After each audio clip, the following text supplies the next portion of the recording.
India crime coverage ન્યૂઝમાં આપનું સ્વાગત છે। સાણંદ તાલુકાના ઝોલાપુ ગામે પ્રાથમિક શાળામાં વૃક્ષોના વેચાણ અને ભ્રષ્ટાચારને લઈને ગ્રામજનોમાં રોષ। ઝોલાપુર ગામની આદર્શ પ્રાથમિક શાળામાં વૃક્ષો કાપીને વેચી દેવામાં આવ્યા હોવાનો ગંભીર આરોપ છે। સ્થાનિક ગ્રામજનો દ્વારા આરોપ લગાવવામાં આવ્યો છે। આ વિવાદ અંગે એક વિડીયો સામે આવ્યો છે, જેમાં ગ્રામજનો શાળાના આચાર્ય પ્રિન્સિપલ પર ગંભીર આક્ષેપો કરી રહ્યા છે। ગ્રામજનોના મુખ્ય આક્ષેપો: વૃક્ષોનું ગેરકાયદેસર વેચાણ। ગ્રામજનોના જણાવ્યા અનુસાર સરકાર દ્વારા પર્યાવરણ અને બાળકોની તંદુરસ્તી માટે વૃક્ષો વાવવાની અને જાળવવાની વાતો થાય છે, પરંતુ આ શાળામાં પ્રિન્સિપલની મિલીભગતથી અંદાજે 700થી 800 મણ જેટલું લાકડું કડી ગામે વેચી દેવામાં આવ્યું છે। આ લાકડાના બદલામાં શાળા કે બાળકોના વિકાસ માટે એક પણ રૂપિયો આપવામાં આવ્યો નથી। શાળાની પડતી દશા: ગામના લોકોનું કહેવું છે કે અગાઉ આ શાળા A ગ્રેડમાં હતી, પરંતુ છેલ્લા 5-7 વર્ષમાં વહીવટી લાપરવાહી અને ભ્રષ્ટાચારના કારણે આ શાળા D ગ્રેડમાં આવી ગઈ છે। આશરે 800 જેટલા બાળકો અભ્યાસ કરતા હોવા છતાં અહીં પૂરતી સુવિધાઓનો અભાવ છે અને ગામજનોની સહમતિ વગર મનમાની કરવામાં આવી રહી છે। ભ્રષ્ટાચારની તપાસની માંગ: માત્ર વૃક્ષો જ નહીં, પરંતુ મધ્યાહન ભોજન એટલે કે મિડ ડે મીલ, SMC સમિતિના કાર્યો અને વહીવટી બાબતોમાં પણ મોટા પ્રમાણમાં ગેરરીતિ અને ભ્રષ્ટાચાર આચરવામાં આવ્યો હોવાનો આક્ષેપ છે। ગ્રામજનોએ આ મામલે DPO સાહેબ, મામલતદાર સાહેબ, TPO સાહેબ અને પોલીસ સ્ટેશનમાં જાણ કરી છે અને કસૂરવારો સામે કડક કાનૂની કાર્યવાહી કરવાની ઉગ્ર માંગ કરી છે। રિપોર્ટર મુન્ના વોહરા, સાણંદ, અમદાવાદ। દરેક સમાચારોની અપડેટ જાણવા માટે જોડાયેલા રહો અમારી સાથે।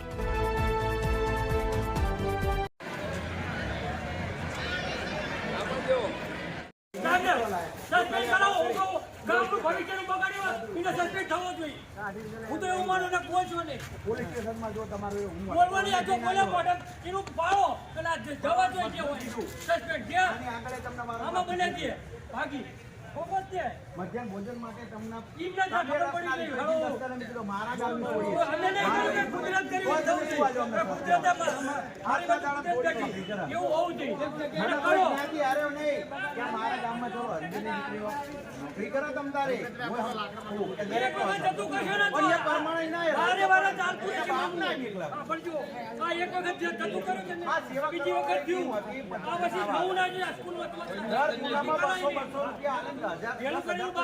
લોકો 20,000 25,000 દર મહિને 25,000 આમનો ફાળો એ બંધ કરાવી દીધું। એમને કાઢવા નહીં, 5 રૂપિયા જે કાઢવી એ જી ભાઈ કાશીરામભાઈ, આજરોજ આદર્શ પ્રાથમિક શાળા ઝોલાપુરની અંદર વૃક્ષો ગવર્મેન્ટ દર વર્ષે કહેતી હોય કે વૃક્ષો વાવો, હરિયાળી લાવો, બાળકોની અંદર નિરોગી રહેવા માટે પણ વૃક્ષો હોવા જોઈએ, પરંતુ અમારી પ્રાથમિક શાળામાં 2 દિવસ પહેલાં અગાઉ અમને જાણવા મળ્યું કે અહીંના પ્રિન્સિપાલ થ્રુ વૃક્ષો જળમૂળથી કાઢી અને એનું લાકડું વેચાણ માટે આપવામાં આવેલું। અમે કાલે અહીંયા આવીને જાણ કરી, ત્યારે પ્રિન્સિપાલને ફોન કર્યો વિજયભાઈને, તો વિજયભાઈ કે હું મિટિંગમાં હું। ત્યાર પછી અમે ખાતરી કરી તો અહીંથી આશરે 700-800 મણ લાકડું કડી ગામે વેચાયેલું। અહીંયા એક ગાડી તો અમે ડિટેલ કરી લીધી પોલીસ સ્ટેશનમાં ફોન કરીને અહીંયાથી। ત્યાર પછી અમે ખોડા પોલીસ સ્ટેશન જાણ કરી, તો ખોડા પોલીસ સ્ટેશનથી એવું કહેવામાં આવ્યું કે તમે વન વિભાગમાં જાણ કરો। વન વિભાગમાં અમે ફોન કર્યો, વન વિભાગના અધિકારી એવું કહેતા કે અમે મારા પથરીના દુખાવા હોવાના કારણે ત્યાં હું હાજર નથી। તો મેં મામલતદાર સાહેબને ફોન કર્યો, ટોટલ ડિટેલ ત્યાં મામલતદાર સાહેબને આલી રહે, TPO સાહેબ વિરંગામથી મહેશભાઈને પણ ટોટલ જણાવેલું હોય। અને માત્ર લાકડા કાપીને ભ્રષ્ટાચાર કરો એ નહીં, પ્રાથમિક શાળાની અંદર છેલ્લા 5-7 વર્ષથી આ દરેક વસ્તુની અંદર ચાલુ, ચાહે મધ્યાહન ભોજન હોય કે SMCની અંદરથી પણ ઘણા ગોટાળા તમને જાણવા મળશે। એટલે ગામ લોકોને સાથે લીધા વગર આજથી 5-7 વર્ષ પહેલાં A ગ્રેડની અંદર પ્રાથમિક શાળા હતી અમારી, અને 5 વર્ષ પછી D ગ્રેડની અંદર આવી। એ વખતનું શિક્ષણ કઈ રીતનું હતું, અત્યારે આ શિક્ષણની અંદર ઘણો ફરક પડેલો। તો માત્ર શિક્ષણને રાજકારણ રમી અને અહીંના સ્ટાફ આ બધું વસ્તુ ચલવ, આ ખરેખર અમારા 800 બાળકો ઉપર અત્યાચાર। અમારા ઝોલાપુર ગામનું ભાવિ આ રીતે ચાલશે ને તો 5 વર્ષ પછી અહીંયા એક પણ બાળક ભણવા માટે સરકારી સ્કૂલની અંદર હાજર નહીં રહે। આજનો શું આક્ષેપ છે અને તમે શું માંગ કરી રહ્યા છો? આજનો આક્ષેપ અમારો એ જ છે કે આ ભ્રષ્ટાચાર નાબૂદ થવો જોઈએ। બરાબર. અને જે આજે શું ઘટના બની હતી એના આજે- માટે શું માંગ કરો છો તમે? આજે જે ઘટના હ એના માટે અમારી એ જ માગ છે કે ખરેખર દૂધનું દૂધ પાણીનું પાણી, જે સજા થવી જોઈએ પ્રિન્સિપાલને એ થવી જોઈએ, બરાબર. અને માત્ર આ વિષયમાં નહીં, ટોટલ નાણાકીય બાબતથી લઈને વહીવટ બાબતમાં તમામમાં તપાસ થવી જોઈએ. હું ડીપીઓ સાહેબને પણ એ કહું, જગદીશભાઈને, મહેશભાઈ ટીપીઓ સાહેબને પણ એ કહું અને મામલતદાર સાહેબને પણ આ જણાવું. એટલે દરેક વસ્તુમાં મધ્યાહન ભોજન અને વહીવટી વિભાગ આજે બંને વિભાગમાં તપાસ થવી જોઈએ. લાકડા જે કાપવામાં આવે છે એના માટે તમે કોને જવાબદાર ગણો છો? પ્રિન્સિપાલ સાહેબ, પ્રિન્સિપાલના કહેવાથી જ લાકડા કપાયા, પ્રિન્સિપાલ કહેવાથી જ કડી સુધી વેચાણા, બરાબર. એ પોતે કબૂલ કે આ અહીંથી વેચાણ, જે લોકો લઈ ગયા હતા એ લોકો પણ કબૂલ કરવા તૈયાર કે અમે અહીંથી લાકડું વેચાણ માટે લઈ ગયેલા. લાકડાનું જે વળતર આવ્યું છે કોના પાસે? એક પણ રૂપિયો નહીં વળતર આપ્યું, કોઈને આપ્યું નહીં. એમની રીતે હવે આ તો ખાલી અમારી આંખ સામે તો 5-7 વર્ષથી ગામ ટચમાં નહીં પ્રાથમિક શાળાને, તો આ 5 વર્ષમાં કેટલો ભ્રષ્ટાચાર થયો છે. શું ઘટના બની છે? મારું નામ જસંગ જયંતિભાઈ, ચાલુ સરપંચ. હવે પ્રિન્સિપલ સાહેબ આપણને કોઈ રજૂઆત કરેલી નથી, આપણે કને કોઈ પરમિશન લીધી નથી, પંચાયતમાં જાણ નથી કરી, એસએફજી કમિટીને પણ જાણ નથી કરી, અને એમની રીતે એમને વૃક્ષો કાપવાનું ડાયરેક્ટ મજૂરને આપી અને લાકડા વેચાણ કરાવાયું. અને 2 ગાડી અને 2 ટ્રેક્ટર, આ 4 એમને ભરાઈ અને ડાયરેક્ટ કડી ગામમાં વેચી માર્યા. કાલે હું આવ્યો સ્કૂલમાં, મને ફોન આવ્યો એટલે મને કીધું કે સરપંચ તમને કોઈને જાણ કરી હતી? તો મેં કીધું ભાઈ ના, મને કોઈને જાણ કરેલી નથી. પછી આવી અને મજૂરને પકડ્યા.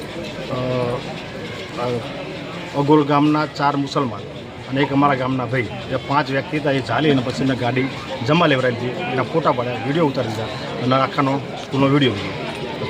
સ્કૂલના પ્રિન્સિપાલ શું નામ છે અને એમને એમના થકી જે કપડો કરવામાં આવ્યું છે કે શું કહે? પ્રિન્સિપલ વિજય સાહેબ છે અમારા, એમના. તો એમણે કરેલું છે કે કોણ? એ મજૂર એવું કહેતા કે અમને વિજયભાઈ સાહેબે કીધું.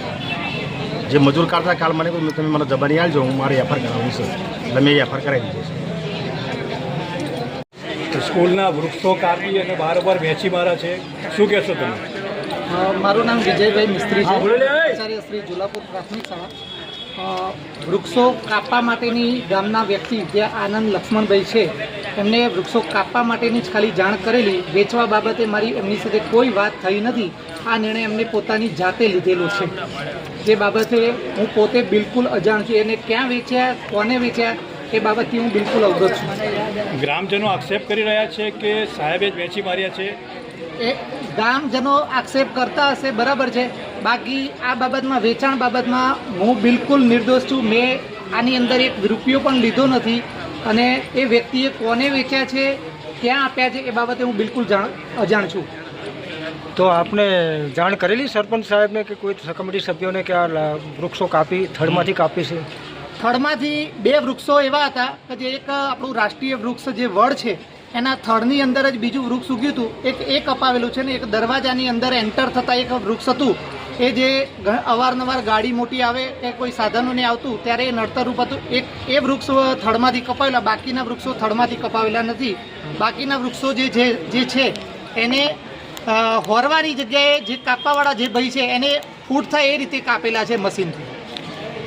કાપવા માટેની સૂચના આપણે આપેલી છે એમને, કાપવા માટેની સૂચના આનંદને આપેલી છે કે ભાઈ લાકડા ઝાડ કાપવાના છે. વેચવા માટેની મારે એમની સાથે કોઈ વાત થઈ નથી. મેં કહ્યું પણ ઘણા થર્ડમાં કાપેલા. પ્રિન્સિપાલ એવું કહે છે કે લાકડા મેં નથી કપાવડાવ્યા, તો શું કહેશો તમે? હાલો, હા, મેં આ સાહેબ એવું કે મેં કપાયા નહીં, તો 4 દિવસથી કપાય છે આ લાકડું, તો એ હાજર નથી, ગેરહાજર હતા? એમને પૂછો, સાહેબ ગેરહાજર હતા? આચાર્ય સાહેબ ગેરહાજર હતા કે શું છે? સાહેબે એવું કીધું છે કે મેં એક બીજા વ્યક્તિને આપેલું હતું. બીજા વ્યક્તિ આપ્યું પણ પોતે ક્યાં હતા આજ સુધી? હું બોલું એ 3 દિવસ છે કે 4 દિવસથી કપાય છે, તો એ સાહેબ આચાર્ય સાહેબ ક્યાં હતા? મેં ખાલી કાપવાનું જ કીધેલું છે, વેચવાનું નથી કીધેલું, એવું કહે છે સાહેબ. તો હું ખોટું જોઈને સાહેબ વેચવાનું કોણ કે? ના, તો કાપ્યા બરોબર, આટલા બધા લાકડા કાપ્યા હોય, વેચવાનું ના કીધું કે 800 મણ 900 મણ લાકડા કપાણા હોય, બરોબર. તો આ શું કાંઈ ઢગલો કરવા રાખ્યા છે? આ કોઈને હળગાવવાના હતા એમને? સાહેબોને બીજી 2 સ્ટાફને કોઈને હળગાવવાનો હતો? તો શું કહેશો તમે સાહેબ વિશે? શું કહેશો? સાહેબ વિશે તદ્દન ખોટું જ બોલે છે આ સાહેબ. બીજાના ગામના જે છોકરાઓ હોય એના પર નાખવા માગે છે આ બધો આરોપ. આ સાહેબનું એક કાવતરું છે.